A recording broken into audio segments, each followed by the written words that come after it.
Hello, everyone, and welcome to New Direction. My name's Jay Izzo, and oh man, another great show. This is one of those shows that just shakes me to my core.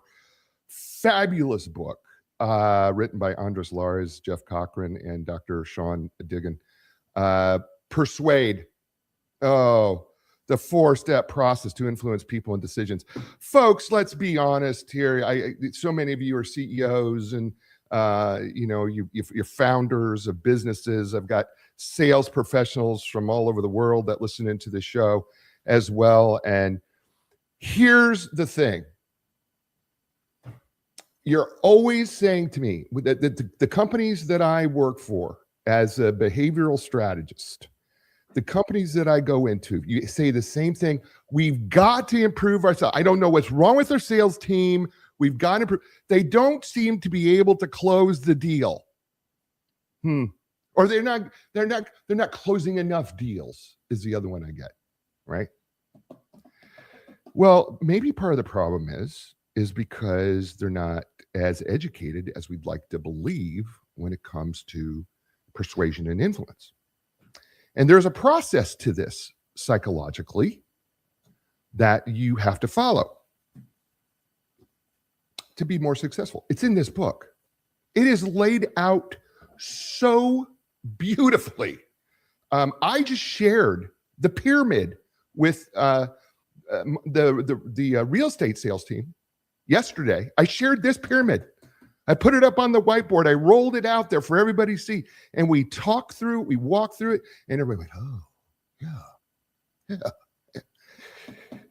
This book, Persuade, and Andres Lares is going to help you today. Absolutely fabulous book. I love this book. I loved every second of it. I read through every page, literally every single page. It was so good. I highly suggest wherever it's sold, get yourself a copy. Andres, is this in audio yet or no? It is. I think recently it went to audio. So, yep. And Okay. for a fun fact, it's also in German. So if you'd like to read it in German, you can do that too. So if you sprechen Sie Deutsch, okay, for those out there, and I have a number of people in Germany who listen to the show. I cover all of Germany. And so folks in Germany, you can find this in your native tongue. Let me introduce you to Andres Lares. He's fantastic. He's been a managing partner and CEO of Shapiro Negotiations Institute since 2017. Prior to this role, Andres served various roles, including Chief Innovation Officer, where he led the company's development of technology and content. For over a decade, Andres has advised professional sports teams in the NBA, NFL, Major League Baseball, National Hockey League, on contract negotiations, trades, and other critical negotiations. He's been featured in publications including Harvard Business Review, Forbes, CNBC, Entrepreneur, Sports Business Journal. Andres guest lectures at conferences and institutions around the world and teaches a course of negotiations at Johns Hopkins University in Baltimore, Maryland, where my daughter lives. Hi, Kelly. And he joins us with his new book, Persuade, the 4-step process to influence people and decisions. Welcome to A New Direction for the first time, Andres Lares. Andres, welcome to the show. Thank you for having me. And I am now officially hiring you as my hype man for anywhere that I go. So please travel along with me. I definitely need that. I'm not necessarily cheap, but yeah, I'll do that. But you're worth it, though. But you're worth it. Great to have you on the show. I want to just jump right in here to the book because you do make a guarantee in this book. You say that if we will stick with you throughout the course of this book, and here's what you say, and we promise, guarantee even, you'll become more persuasive. Mm-hmm. Why did you feel so confident about making that statement? And that's actually part of the reason we wrote the book, I think, is because, at 10 seconds, if I step back for a moment, so we are a negotiation influence training company. Mm-hmm. And when we wrote, really the negotiation came the opposite way. A book was written, and then kind of the course was built around the book. Influencing was the exact opposite. We have been doing influencing training for about 10 plus years. We had this model, and we've been asked a few times and then did it. And so it was the experience of all those influence training sessions where there's not necessarily a ton of stuff where you're reading it like, oh my goodness, I had never even thought of that. It's entirely new. But there's a lot of things, and I'd love your take on this, where when you read it, you realize, and you ask yourself, do I do that on a consistent basis? Do I have a structure or a process to do that? And the answer is absolutely no for 99.9% of people. And so that's kind of where our confidence is that, we may not blow your mind with something, but we will absolutely, just about almost certainly, make you better, because we'll give you a structure that you can repeat. And I am in that 99%. When I read this book, I went, I think I'm good at that, but I'm really not as good as I'd like to think I am. Oh, well, there's something I forgot to do. Do I do this in the right order? Am I really doing this right? Or am I so focused on one area of it that I'm not really following through on the other steps as you move up the pyramid, which I found myself kind of kicking myself a little bit and going, oh man, you could do better. So let's talk about this 4-step process of persuasion. There's 4 steps, and it is a pyramid. You kind of build on each level of this pyramid going up. So building credibility, engage emotions, demonstrate logic, and then facilitate action. And I want to just go ahead and start here in chapter 2 with building credibility.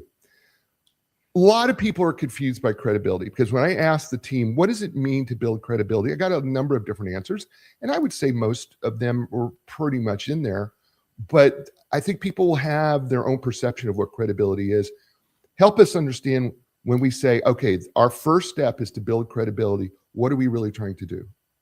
And I think, so even with everyone's kind of a different definition, it's one of those things like, I think I'll know it when I hear it.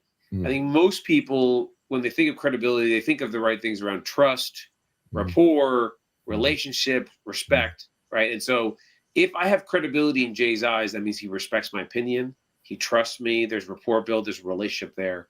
But it can look very different. It can look very different depending on kind of the situation. So one example of credibility might be, for example, there's a reason that Gatorade sponsors, a lot of professional athletic events, right? Because if you look to the bench and they're drinking a Gatorade bottle, then there's credibility built there that there's, if the professional athletes are drinking Gatorade and it's good enough for them, it's good enough for me, right? But what's interesting about credibility is it expands really far. And we talked about this briefly in the book, but you can take it further and say, well, you might have that same professional athlete say, this is the toothpaste I use. And what's incredible with credibility is it starts becoming illogical.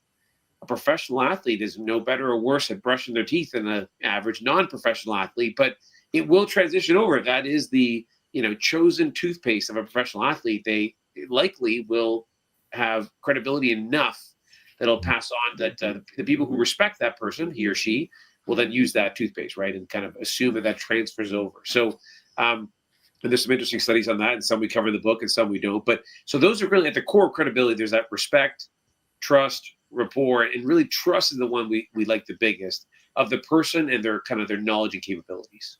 Yeah, you use an equation here, credibility equals trust plus expertise. And I thought that was really quite interesting, because I think about expertise quite a bit, and I can't disagree with trust, but expertise can be kind of a funny word here too, right? Because I think you make a point about it can't be just general expertise, correct? Correct. And so, that example, we take that toothpaste example that I just kind of made up, actually a very good one for this, right? And so if you look at that, if you look at commercial, the last commercial you can think of that you saw for a toothbrush or toothpaste had someone either is a dentist or is dressed like a dentist. And so what happens is, and they may say in very, very small letters that, they're not a dentist, they're just acting.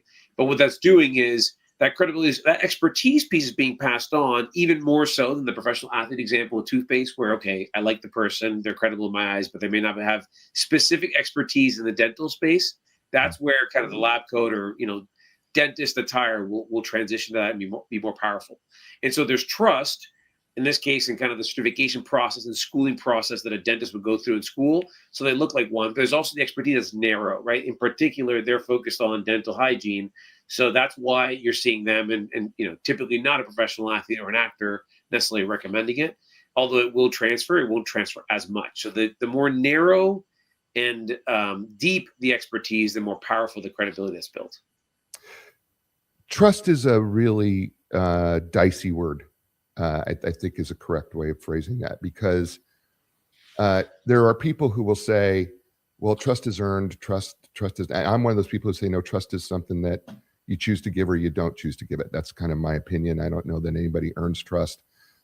I've used this with my college students in the past when I was teaching, and I would say, all right, give me all the list of everything I have to do to trust that will cause you to trust me, right? And so they'll give me this list, and then I will say, I will do all these things. Does that guarantee you'll trust me? Or do you still make the choice of trusting me, right? And so that's where I kind of move in there. And you have 4 key components here, which I thought the equation was actually kind of cool. Connection plus value plus reliability, and I guess it's divided by self-interest, is the equation. Talk to us about building trust in these 4 key components.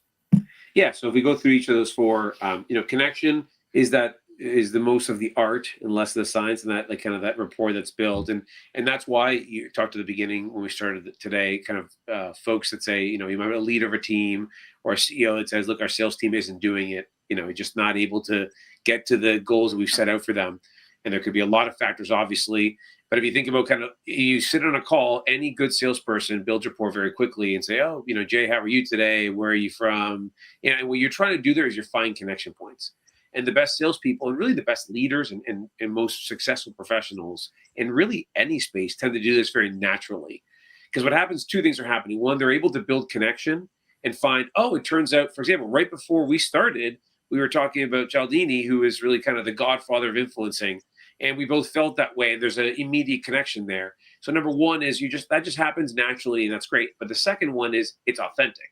So, in particular salespeople, but it's, anyone who's good at it is able to kind of ask a few questions that'll help find connection points.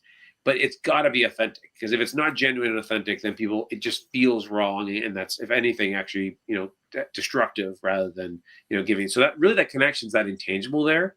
Now we talk about it in the book, and we train, is that there are some ways to make it more likely than not that some connections built, and certainly asking great questions that are driven by genuine curiosity is probably the most powerful. But that's really number 1. Then number 2, talk about value, and this is kind of an expertise where it's added to trust. That if I had no value whatsoever, it's hard for me to build trust, because it's not, I just become almost insignificant. And you think of it as, the professional athletes with the largest endorsements are typically the ones that are performing the best, right? There's a reason I'm a Roger Federer fan. I love tennis. There's a reason Roger Federer, Rolex wants him to sponsor rather than number 172nd in the world. And it just, so what happens is, that there's that level of expertise, if you will, but there's a level of value. And for a salesperson, that would be, no one wants to be sold, right? And so there's a level of you delivering value, and then the customer then perceives that value, sees that value, and then buys, is much more effective. But that also means a procurement agent. Internally, a procurement agent has to be perceived as valuable within a company. Otherwise, the stakeholders just won't go to procurement, and they'll just bypass procurement. So that's kind of that piece of value. There has to be value delivered. Otherwise, you become insignificant. And then finally, the third, there's reliability. And really, this is the easiest by far to kind of turn around and start doing today that most people don't do. And this, I think anyone can relate to, if you're to say, when someone says, hey, I'll give you a call back tomorrow, Jay. Now, what's the probability that person actually calls you back tomorrow professionally? Unbelievably, it's not as good as it should be. And so not only do you have to do what you say you're going to do, you should actually create, in a reasonable, authentic way, opportunities for you to do a little bit more of that, right? If I was working on kind of building more rapport and this reliability meter with you, I would say, hey, I'll follow up a week after the podcast to kind of check in and see how things are going. And then 2 weeks later, we can chat about some of the things you had questions on in our addendum. And you create this cadence, and then I make sure I stick to that. And so that piece of reliability to the other party is really, really important. So that's the top half. I can go to the bottom half, but any thoughts on that? Well, I think one of the things that you say here that I totally agree with is that the higher the value that someone perceives that you have, you're also moving the relationship into a higher trust level. So when we think about, and I would argue that the same is true for reliability. If I am doing what I say that I will do, right? Well, first of all, I would argue that it kind of actually increases my value because it does. But I would say that if I'm bringing more value to the table, right? That perception, and I think that's what's really important, is the perception of value. What are they perceiving from you? Because I think we assume value quite frequently, especially if we're in that sales or negotiating position. I think we assume that we're bringing value, but it's not what we assume. It has to be what they perceive, and I think that's a critical, important factor in all of it. I love that. And actually, when we talk about communications, what you just said is exactly the most important fact in communication. Is a lot of people are focused on what they say, what they're thinking. Okay, I'm thinking about something. I want to communicate this to Jay, and is really thinking about how I would like to communicate to Jay, and I want to be compelling and all these things. How much time do we spend on how is Jay going to receive this? And that means, like, so for example, one of the things we might do in a session would be, have we thought about, Jay and I have been communicating for 3 months, and I noticed that he sends me very long emails that are very well thought through and structured. Well, that's probably not someone that I would send a quick 2-second note to, that hasn't been thought through, that they're probably disciplined, organized. That's the way kind of their mind works. Or, you might use the senses of everything might be like, I heard this, I heard that, or I felt this, I felt that. There's some senses you might refer to. I might refer to those. Right? And so if you're thinking about being sensitive to what the other party's going to receive as much as what you're going to say, that's a whole different way to see communicating and much more impactful. And certainly values the exact same way, right? Like, and that really is emotional intelligence 101. Are you thinking enough about the other party? And the answer, and I can say this for myself and for anybody, is it's not enough. It's realistically probably not enough. And actually, that's a really good segue to then the kind of all of that is above the line, and that's divided by really self-interest, right? And so this all comes down to, and I think it's easy for us to intuitively understand this, which is, do I feel like Jay has my self-interest or their own self-interest in mind at all, right? So his own or my interest. Now, of course, I am a salesperson and I'm trying to sell to Jay. Of course, and I can be very transparent about it. I have my sales goals and I have goals that I'm trying to achieve. But would I do anything it took to get the sale? Or would I be willing to do and say some things where maybe it lowers the probability of the sale or the total value of the sale, because I also want to make sure that Jay's satisfied? And that is one of the most powerful things, right? And so and I think we've all heard the stories of where the person does that and a sale doesn't happen, or it's smaller, and then they get referred 50 times over or whatever it may be. And so that piece of it is, of course, it is understandable to everyone to have your own self-interest in mind. But if that is entirely what you're thinking about and not the interest of the party at all, and not being willing to sacrifice anything for the other party's interests, then that's really going to be kind of the divider of what will likely diminish just about everything else that you've done: the reliability, the value, and the connection that's been made. I found it also interesting that you wove into this the nonverbal communication signals of trustworthiness, because I will say that we spend a lot of time in the sales process with verbiage, but we spend far less time in really training on what does your behavior say in those nonverbal areas. I'd like you to talk about that a little bit. I'm a big fan of Amy Cuddy and her research when she was at Harvard. I think she's now at Northeastern. But when she, because she did the work on before you get on the phone call. Power pose. Yeah, the power pose, make yourself big. And I mean, she demonstrated it clearly, right? Yeah. Talk a little bit about the nonverbal communication signals of trustworthiness.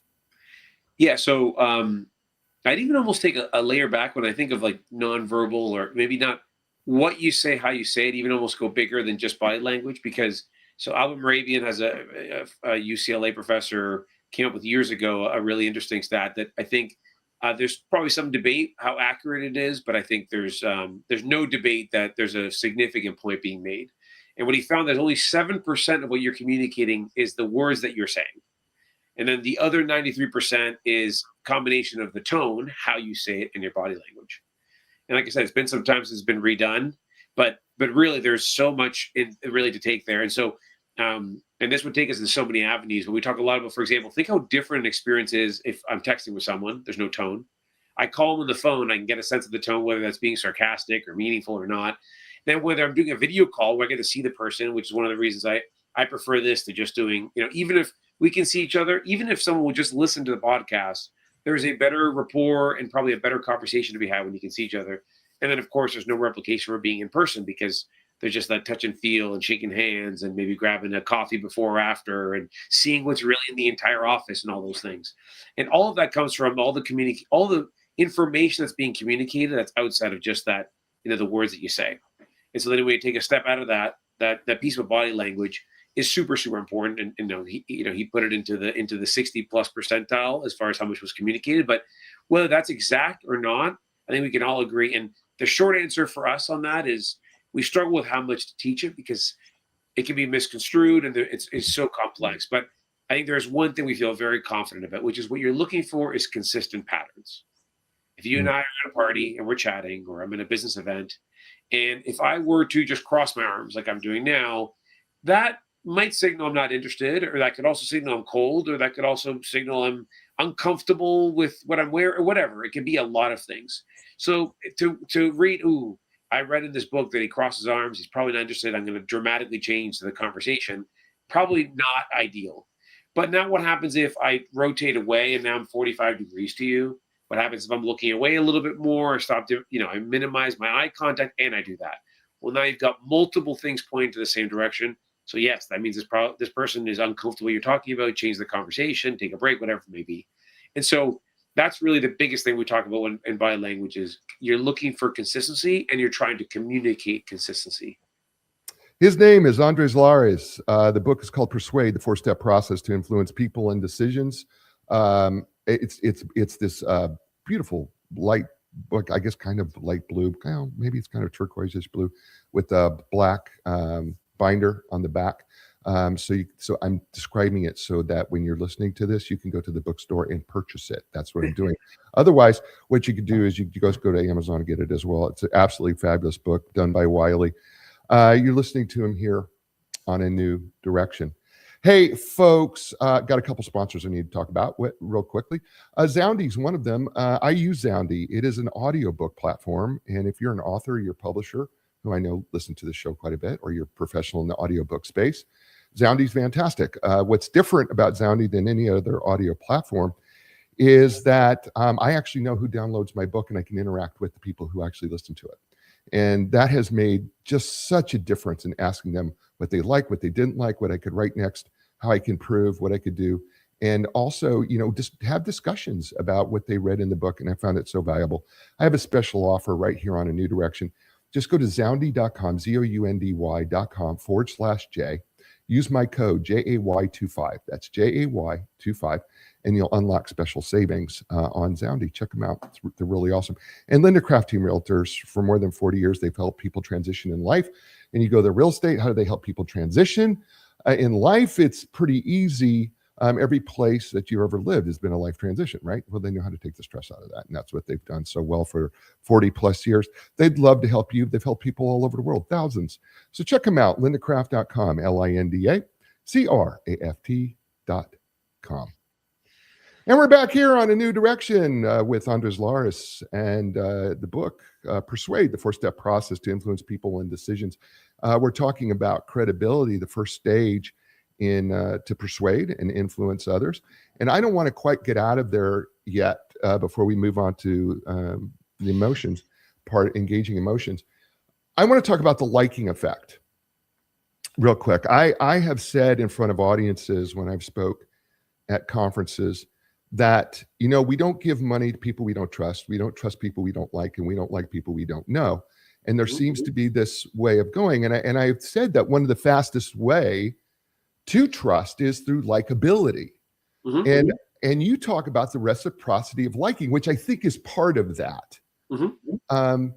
And you also go into the 4 components of building trust. And then I think kind of falls in there. Let's talk about the focus on building. Well, we talked about the 3 B. Well, kind of building connection, be reliable, provide value, be selfless. Let's talk about the reciprocity of liking here a little bit and why that's so important to maybe building trust and in enhancing our credibility. I think this one's short but sweet because I think exactly what you said in your sessions is what we would say, in that people like to do business with people who they like and who are like them. Mm. right? And so it's just those two things. And so who they like means that connection's built. That's referring to that connection component where you want to find those similarities with people. And that makes sense, right?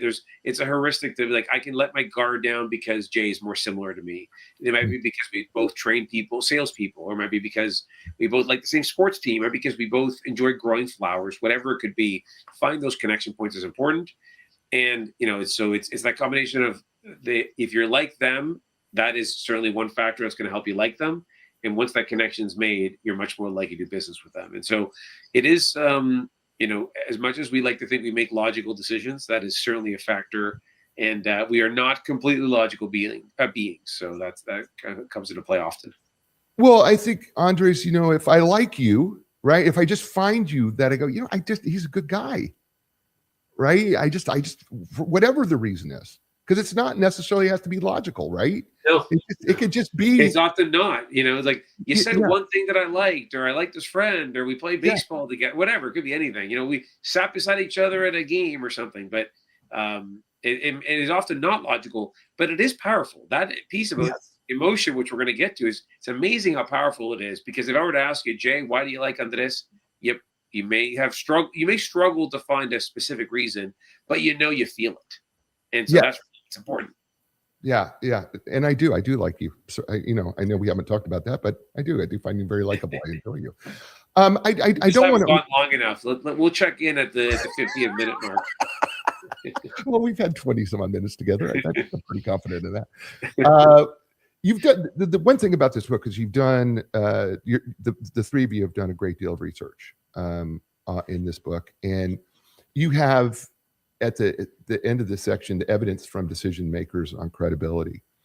And I found the top 5 results to be quite interesting, because I don't know that we would assume that the most significant, I would call them the most significant, the top 5, were probably something that people wouldn't necessarily think of. And it kind of, the top one was someone you feel that you work well with, which I think lends itself to likability. But then the second one was they're approachable and easy to talk to. Well, so far, Andres, you're 2 for 2. Fingers crossed. Have the endorsement of experts in their industry. Okay, you're 3 for 3. Customer reviews on their website, company website, 4 for 4. And they are someone you feel you would like, or that you would just like. And again, that likability piece seems to be very, very prominent, because I don't think you're going to get customer reviews if people don't like you. Endorsement from experts, okay, I think that lends itself to the expertise probably a little bit. Mm-hmm. But there's two of the 5 are someone that you feel that you would either work well with or that you would like. That's interesting to me. Did it fascinate you guys when you saw those 5 at the end? I think we knew we'd find it because we've been teaching it, but I think we were surprised.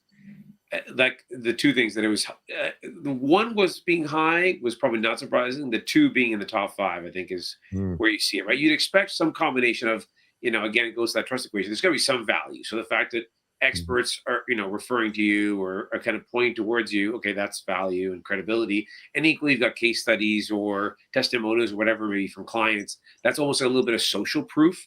We should talk briefly about. So those make sense. And I think anyone intuitively knows that. But it's interesting. And so I think that's, I remember when we first started kind of playing around with these conclusions and doing our preliminary research like 10 years ago, that changed the way we ended up doing our website even, right? Which is at the beginning, it's easy for you to build something where it's entirely based on here's, some testimonies, some case studies, and that's it.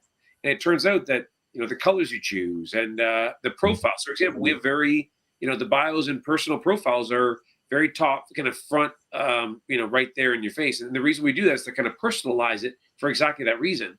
That there's a time and place for the case studies and the video testimonials that give you that credibility. But there's also, and I don't think we talked too much about this in the book, but it's incredible when we did the research. There's so much stuff that doesn't make it in the book, which is equally as interesting. So it's hard to put it all in. But one of those is incredible is there's a few studies that have been able to predict who wins elections at a local level, a municipal level, and even at state level, based on a 3-second visual of all the candidates. Mm.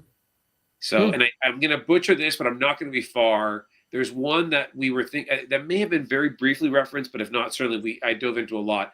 It was in the high 60s, the percent of probability of being able to predict who would win an election. And that was literally, you look at the face of someone and then they would answer who's going to win. And then they did a couple of tiers where they say, okay, how likable is the person? And there was a perfect correlation how likable they are to how likely they thought they were going to win the election. And then there was a 68% prediction, which is pretty darn good, right? If you're an odds maker, you could be making a good amount of money in all these betting sites if you have that in advance. And so that's incredible. That's based on not anything platform related, what their views are, their name, and nothing. I mean, just like absolutely only looking at someone's face. So not only likability, but think how quickly, 3 seconds, and then they even redid it with like 1 second, like a quick glimpse, and that was pretty close. So, I mean, we digress, but I think it's really important to think that likability goes back to what I said, it is absolutely not logical. It happens very quickly, and it is very powerful. Well, wasn't it Thorndike, the halo effect? Was it he kind of, didn't he move into the halo effect? The halo effect is, yeah. Right? Wasn't it? I think it was Thorndike that was kind of moving in that direction, right? Because, I mean, we kind of, if we see somebody attractive or that we kind of are attracted to, right, we're going to give them more credibility, and more credit. We think they're smarter, right? I've seen the study done with taller people, right? Yeah. Well, look at CEOs, average height of CEOs.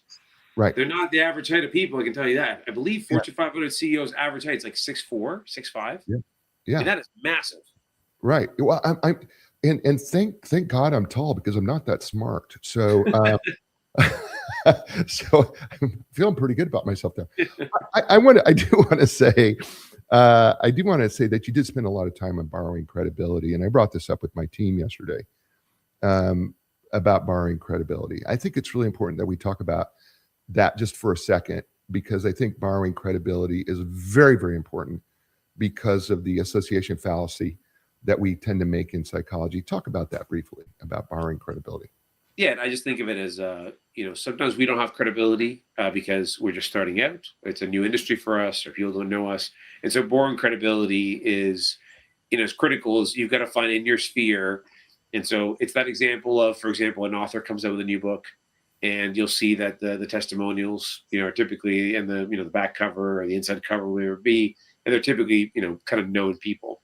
And so what they're saying is, look, you may not know Andres, but you certainly don't know these people. And we were no different, right? We reached out to folks that were fans. We sent them a copy of the book, and then we chose a few people. And the thinking was, hey, you may not know who Andres Lares is, Jeff Cochran, and Sean, who helped us do a lot of the research. But you certainly then, if you know any of these other people and they say good things, and so that's really what that borrowing credibility of is. It's a kind of a combination of the social proof, but that is a perfect example of something that you can. Are we systematic with that, right? Borrowing credibility is not this novel thing that no listener has thought about. I mean, that's absolutely not the case. But how often have we thought about, okay, I'm trying to influence Jay. Who am I going to borrow credibility from if I don't have credibility yet with Jay? So who's a colleague that he knows and likes and trusts that can be in that first meeting when I pitch an idea? Or that I could say, I ran it by X and Y person, and that's going to help Jay consider it more. Have we done that? And do we do that systematically? That's kind of a perfect example when we talk about improving results by being systematic. That borrowing credibility is a perfect example of it. I love that. I matter of fact, I was talking to the team about, it's a big brand that's been around for decades, and, new agents come in, and I was talking about this with the real estate team I was working with. And I said to the new agent, I said, do you realize you're borrowing credibility because this brand is so big? So as soon as you join the team, you're already starting to borrow credibility, even though you don't feel like you have a lot of experience. Mm-hmm. You're borrowing credibility by being a part of this brand. Mm-hmm. Boy, you could see their face change because they go, oh, I never thought about that. You've got credit. You already got credibility. You've been selected to be part of this sales team. Mm-hmm. So it's a very interesting thing, and something that we got to pay attention to. I just thought it was genius. Let's move right into the second tier, engaging emotion. We're not logical beings, Andres. In fact, we are terribly illogical. Dan Ariely and I, who are connected in LinkedIn, who I have a lot of respect for, who wrote the book Predictably Irrational. Fabulous book, really smart guy. Just demonstrates over and over again that we do not make logical decisions. Every decision is an emotional one. Dig into that a little bit more. And that's certainly what Aristotle found. So another example of born credibility that's very authentic is that, the model, the 4-step model we're talking about now is ours, right? But it is based on the 3-step model that Aristotle came up with in 350 BC. And so, that's an example of some people listening to you and I today, may not be sure if we know what we're talking about. There's a certain level of respect for Aristotle that helps. And yet ethos, pathos, logos, which is credibility, emotion, and logic. And so that's really where this comes from. And Ariely's research was really kind of furthering that. If you think of all the examples where we make irrational decisions.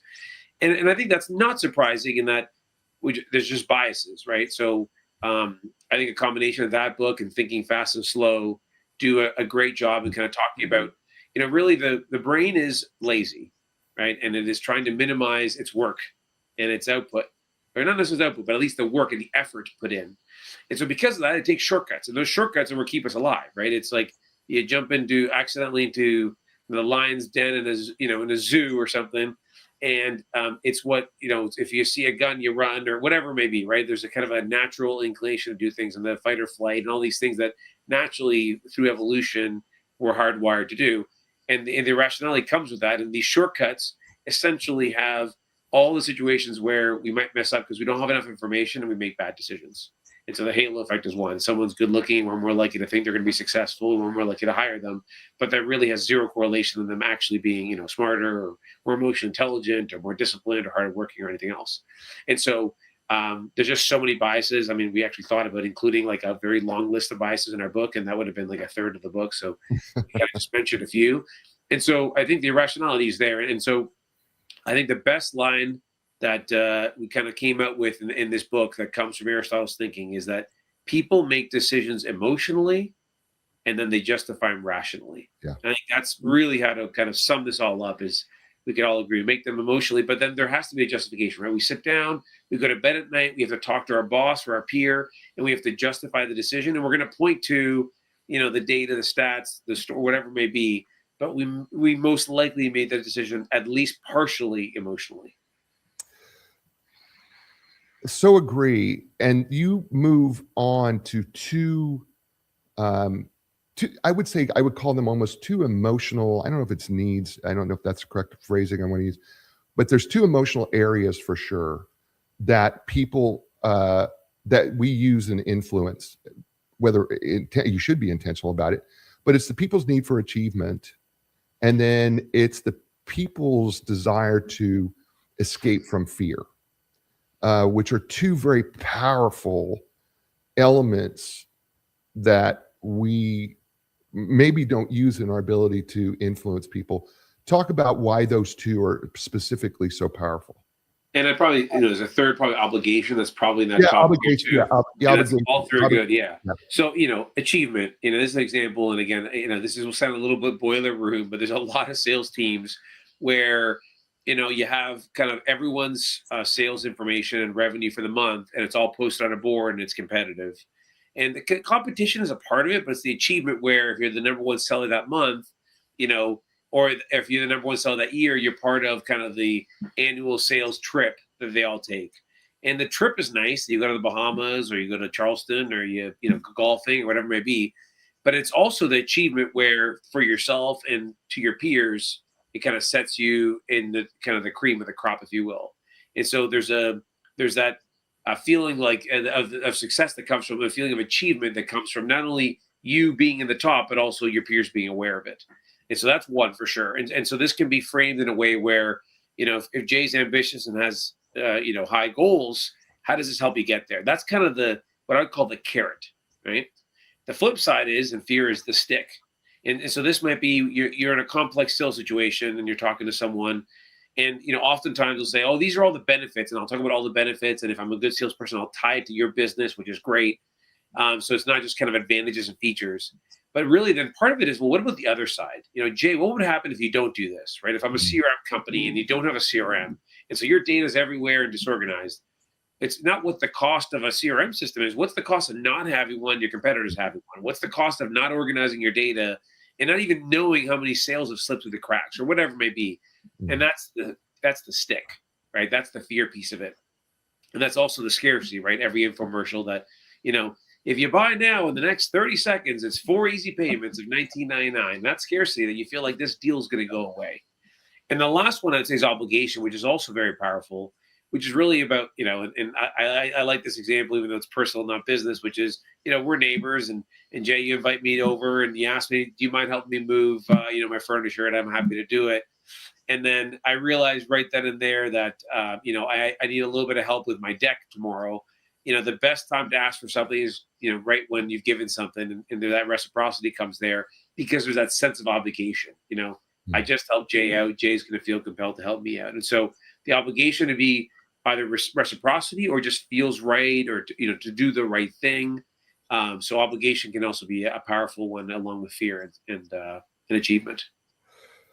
I think in the sales process, the achievement piece is, like if I this is really what stood out to me is if I'm selling something, is knowing what will give that person that is potentially going to be my client, what is it that will give them this sense of achievement, right? And being able to deliver that in whatever I'm selling, right? I'm a little less, I'm a little bit softer on fear in that I'm probably more of a FOMO guy in that, well, if you don't do this, here's what might happen, by not making this decision is where I go. And obligation, of course, the law of reciprocity is the law of reciprocity. Has been with us for centuries. But it's true, and research has demonstrated it, this, that you can give something small to somebody, and they will want to give you far more back in return. It's just, it just works that way. We're coming up to a Christmas holiday here.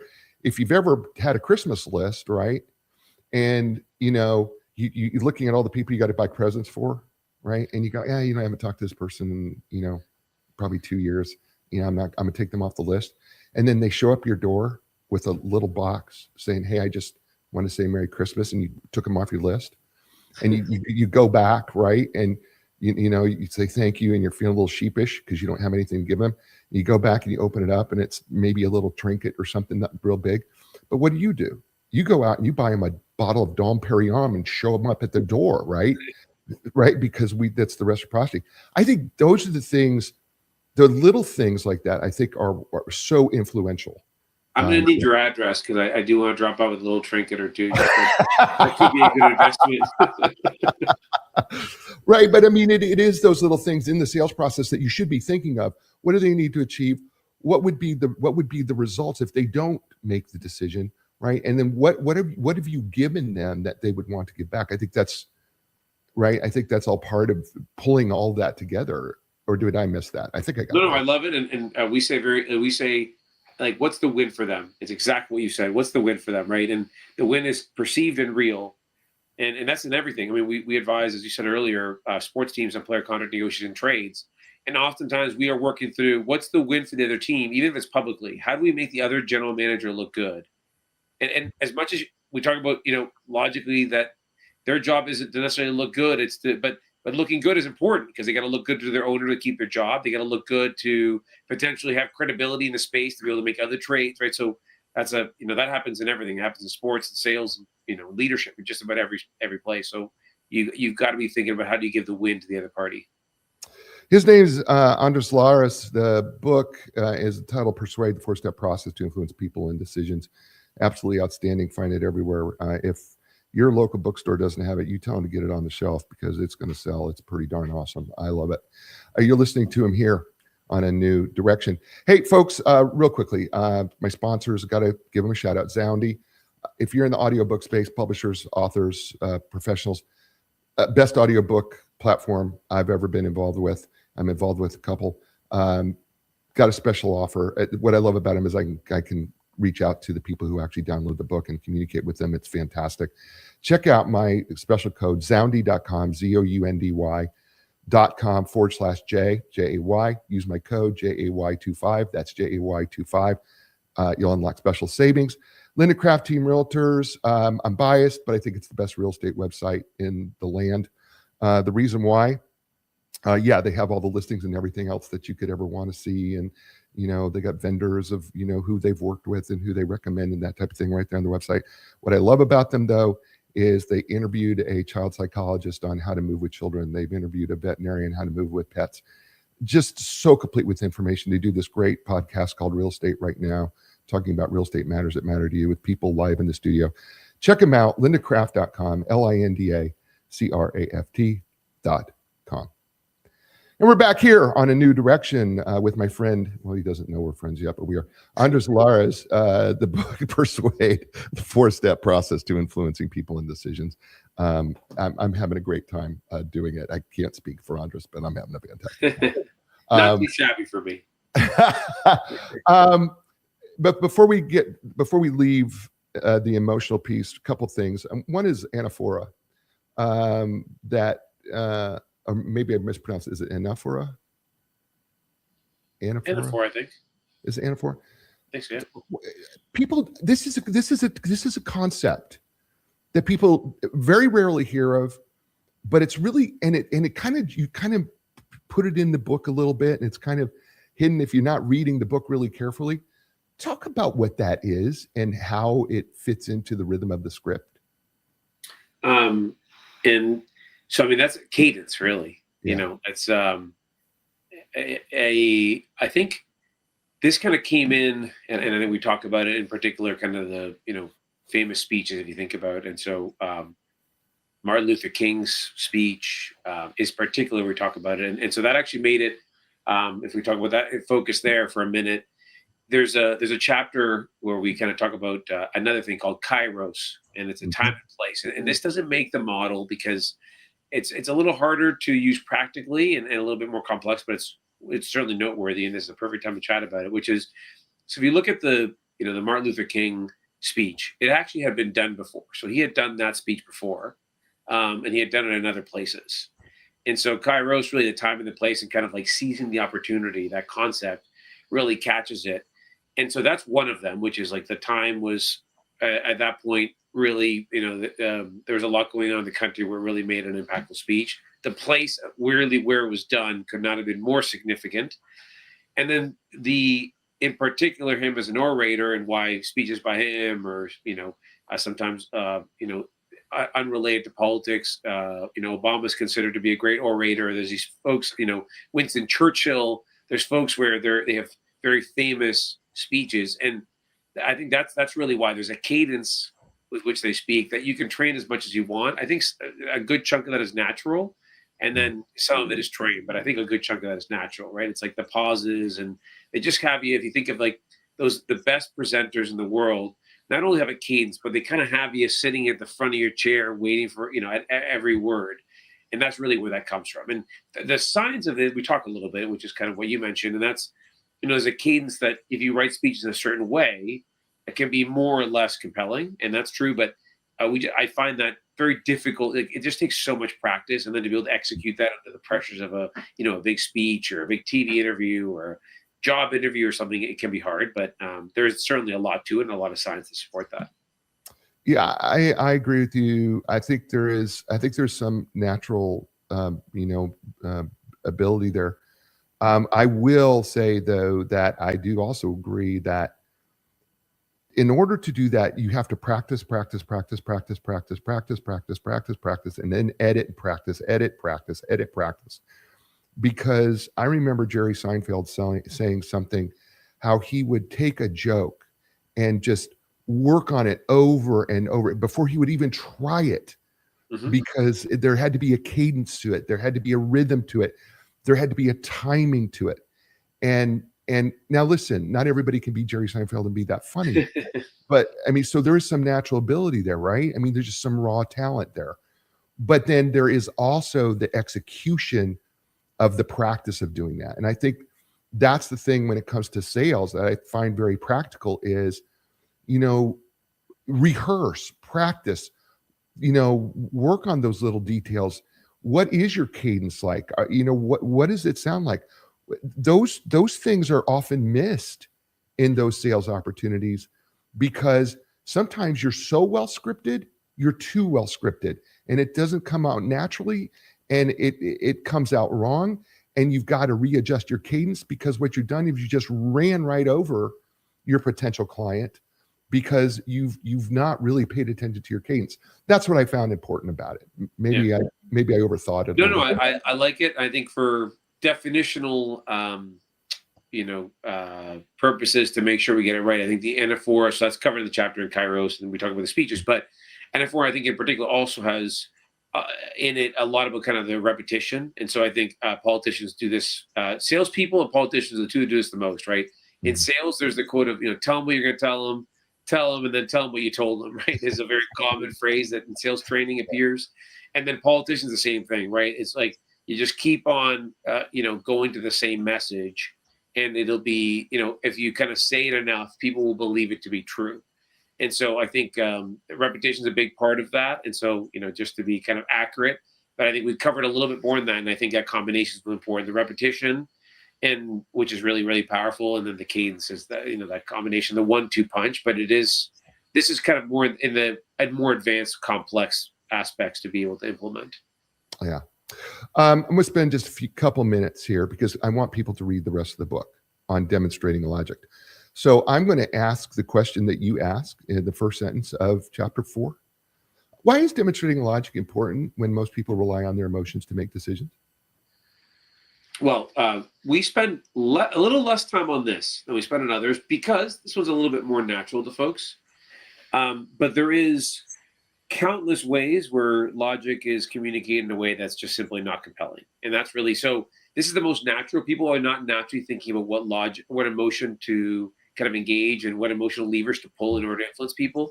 They're typically already thinking about what logic to use. So that part isn't a mind shift, but it's either you don't say enough, and so it's an incomplete picture.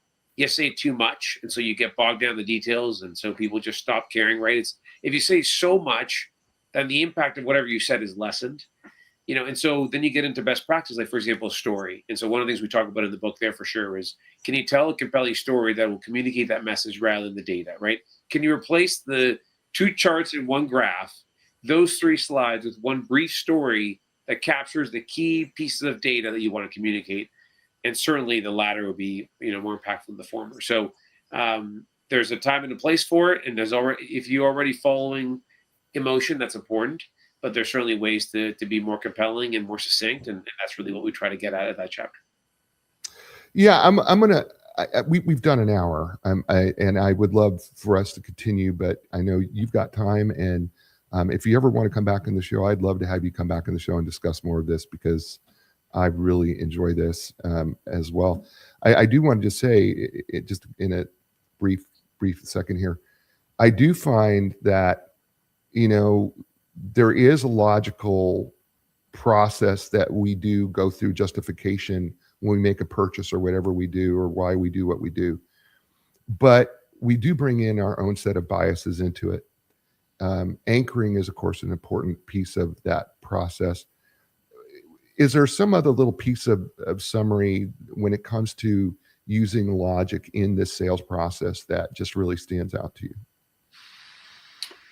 Not necessarily another one. I'd like to bring up logic, and then I would say that I think that's a very good one to kind of end on, if you will, and really think about, because one of the things that we found when we did our studies and they're first in the book is that anchoring is so powerful it can be totally unrelated. If I ask you how old is your grandparent, and then you give me that age, unbelievably that will likely impact if I ask you another question completely unrelated as what's the weather, what do you think the weather will be tomorrow? And it's incredible. So we had a couple of those, and they're in the book. And so I think anchoring is very much real, and it's absolutely real in specifically, for example, when you're negotiating. If I make the first offer and that anchors, that it's also turns out there's lots of data indicating it goes beyond even very tangential and even related terms. And so I think it's a really important concept to think about, because both you want to use it to your advantage, you also want to be thoughtful about when you're being anchored, right? Yeah. If you're thinking about like, oh yeah, I always thought that was 50. Well, why do you think that? And you start to think about, well, that's because someone else said this. Then you can take a step back and say, let's just completely forget about why I thought that and start from scratch and figure out what the right number is for whatever maybe you're doing. You've been fabulous. Thank you so much for doing this with me today. How can people get a hold of you? What's the best way for them? They go, I got to get into the Shapiro Negotiations Institute. I need to do this. What do I do? Thank you. Well, thank you for your questions today and for having me. And so it's probably the best two places I can think of are certainly our website, so shapironegotiations.com, and then number two is LinkedIn. That's kind of where we post the most. We're mainly a B2B company focused offering, and so really those are the two best places to find us. But it's been a pleasure, and I hope people enjoyed it, both wherever they're listening. Well, we had a bunch of people watching, so everybody who's watching, thank you for watching us live, and for those of you listening to the show, thank you so much. Andres, thank you so much. Stay with me, please. Hey, folks, this is the show. You know what I say to you every week: you're in control of three things: your attitude, your effort, and your resiliency. Life doesn't always give us what we want. We don't always choose the circumstances that we're in, but you do have a choice in your attitude. Choose your attitude. Make it a positive one, because that's your choice. Second, your effort is tied to your excellence, and you choose that every day. So how much effort do you give today? I know you may not have the same amount of energy in your tank today, but you still choose how much of that effort you're going to use. Be excellent. That's your choice. And then finally, we all get punched in the gut, punched in the teeth, and get knocked down, but it's our choice to get back up and choose to get back up. Why? Because you're worth it, and we need you on the team. You know what? You had a lot of choices. You chose us. So thank you for doing that. Give us a thumbs up on YouTube, wherever you're listening to the show. Give us a 5-star review. Subscribe. It's pretty easy. Just hit that little subscribe button wherever you're at. We appreciate that as well. As I say to you all over the world, I thank you so much. I'm so grateful. And ciao, everybody.